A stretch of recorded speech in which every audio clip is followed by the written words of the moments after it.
কুমিল্লার মুরাদনগরে প্রবাসীর স্ত্রীর ঘরে ঢুকে জোরপূর্বক প্রবাসীর স্ত্রীকে ওই সমস্ত কাজের অভিযোগ উঠেছে স্ক্রিনে থাকা এই ব্যক্তির বিরুদ্ধে।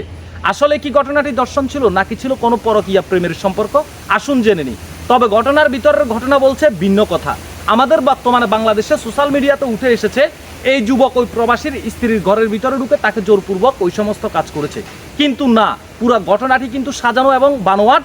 এই যুবকের বিরুদ্ধে 4 জন ছাত্রলীগ নেতা আপনারা স্ক্রিনে দেখতে পাচ্ছেন, যাদেরকে ইতিমধ্যে প্রশাসন গ্রেপ্তার করেছে। এই 4 জন যুবক পুরো ঘটনাটিকে ডিমোটিভেট করে ভিন্ন দিকে নিয়ে গেছে। আজকের এই ভিডিওটি গুরুত্বপূর্ণ, ভিডিওটি শেয়ার করবেন দর্শক শ্রোতা। এই চাঞ্চল্যকর ঘটনাটি ঘটে যায় কুমিল্লার মুরাদনগরে। স্ক্রিনে যে নারীটাকে দেখতে পাচ্ছেন এই নারী হচ্ছে একজন প্রবাসীর স্ত্রী, আর এই পাশে যে ব্যক্তিটাকে দেখতে পাচ্ছেন এই ব্যক্তি হচ্ছে ওই এলাকারই একজন ব্যক্তি, কিন্তু সে ইসলাম ধর্মের মানুষ, মুসলিম। আর এই পাশে যে নারীটি সেই নারী হচ্ছে হিন্দু সম্প্রদায়ের। দর্শক শ্রোতা, আজ থেকে কয়েক বছর আগে পারিবারিকভাবে এই মেয়েটির বিয়ে হয়। বিয়ের পর তার স্বামী প্রবাসে পাড়ি জমান, আর তার স্বামী প্রবাসে পাড়ি জমানোর পর থেকে তাদের পারিবারিকভাবে এই ব্যক্তির সাথে একটি সম্পর্ক ছিল। তাদের বাড়িতে আসা যাওয়া ছিল এবং আনাগোনা ছিল, তাদের সাথে ভালো একটি সম্পর্ক ছিল। যেহেতু এই নারীর স্বামী প্রবাসে, সেহেতু এই ছেলেটির সাথে তার একটি সম্পর্ক হয়ে যায়। এক প্রকার সেই সম্পর্কে পরকীয়ার রূপ নেয় এবং কি পরকীয়া প্রেমের সম্পর্কে প্রত্যেক দিনই এই ব্যক্তি এই নারীর বাসায় যেত এবং রাতের বেলা তারা দুজন ওই সমস্ত কাজে লিপ্ত হতো। আর এই ঘটনাটি কিন্তু এলাকার কিছু মানুষ বিষয়টি জানেন এবং স্ক্রিনে থাকা উপরে যে 4 জন ব্যক্তিকে দেখতে পাচ্ছেন এই 4 জন ব্যক্তি পুরো বিষয়টা কিন্তু প্রতিনিয়তই তারা অবজার্ভ করতো, সুযোগের অপেক্ষায় ছিল কখন তাদের দুজনকে একসাথে ওই সমস্ত কাজ করা অবস্থায় ধরবে। দর্শক শ্রোতা, যেমন চিন্তা তেমনই কাজ। ঘটনার দিন রাতের বেলা যখন এই ব্যক্তি ওই প্রবাসীর স্ত্রীর ঘরের ভিতরে প্রবেশ করে এবং একজন পরকীয়া প্রেমিক এবং পরকীয়া প্রেমিকা যখন রাত্রিবেলা একই রুমের মধ্যে বদ্ধ থাকে তখন তারা কি করতে পারে এটা আপনারা বুঝতেই পারছেন। দর্শক শ্রোতা, তাদের শরীরে কোনো কাপড় ছিল না। ঠিক ওই মুহূর্তে ঘরের দরজা ভেঙে এই 4 জন যুবক ঘরের ভিতরে প্রবেশ করে এবং তাদের দুজনকে হাতে নাতে ধরে এবং কাউকে কাপড় চোপড় পরতে দেয় না। এক প্রকার তাদের দুজনকে সেখানে মারধর শুরু করে।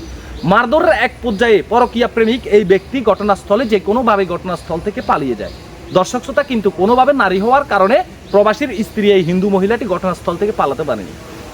এর ভিতরে ওই 4 জন যুবকের মধ্যে একজন পুরো ঘটনাটিকে ভিডিও করতে থাকে এবং এই মহিলাটিকে কাপড় পর্যন্ত পরতে দেয়নি।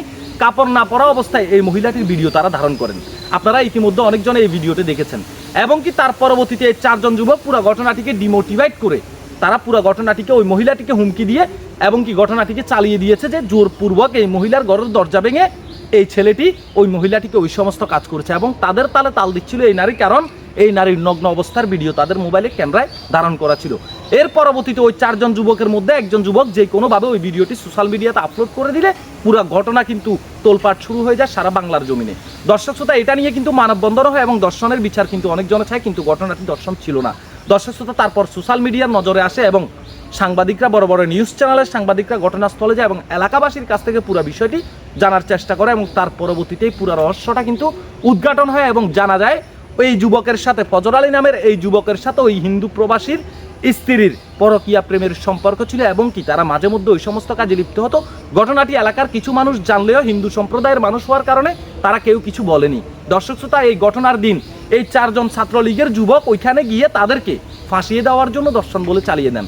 দর্শক শ্রোতা, এই 4 জন যুবককে পুলিশ প্রশাসন গ্রেপ্তার করে থানায় নিয়ে গেছে। আজকের এই ভিডিওটা, পুরো ভিডিওটা শেয়ার করবেন যারা পুরো বিষয়টি জানেন না।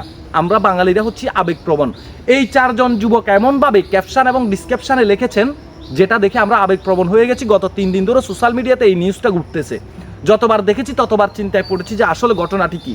এক একজন এক এক ধরনের মন্তব্য করছে, এক একজন এক একভাবে লেখালেখি করছে, এক একজন এক একভাবে পোস্ট করছে। তবে এই ধরনের ঘটনার শিকার বাংলার জমিনে অহরহর মানুষ হচ্ছে।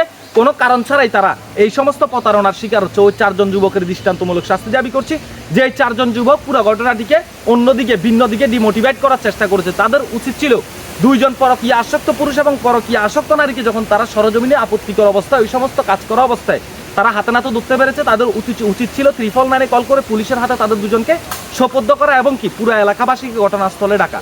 তারা সেটা না করে নগ্ন অবস্থায় তাদের দুজনের ভিডিও ধারণ করা এবং তাদেরকে মারধর করা এবং ওই নারীকে, ওই ছেলের বিরুদ্ধে অন্য ধরনের কথা বলার জন্য সে তাদেরকে, ওই নারীকে বাধ্য করে এবং পরবর্তীতে ওই ভিডিও সোশ্যাল মিডিয়াতে আপলোড করে এই নারীকে সমাজে মুখ দেখানোর পরিস্থিতিটা কিন্তু পর্যন্ত বন্ধ করে দেয়। তবে একজন পরকীয়া আসক্ত নারীর সাথে এমনটাই হওয়া উচিত এটা আশা করি। তবে একজন মানুষকে অন্যভাবে ফাঁসিয়ে দেওয়া, এটা আমরা কোনোভাবেই আশা করি না। অপরাধীদের দৃষ্টান্তমূলক শাস্তি দাবি করছি, আর সমাজে অপরাধযোগ্য কাজ করার জন্য এই দুইজন পরকীয়া আসক্ত নারী এবং পুরুষ দুজনেরও শাস্তি দাবি করছি। ভিডিওটি শেয়ার করবেন, আপনাদের ব্যক্তিগত মতামত কমেন্ট বক্সে জানাবেন।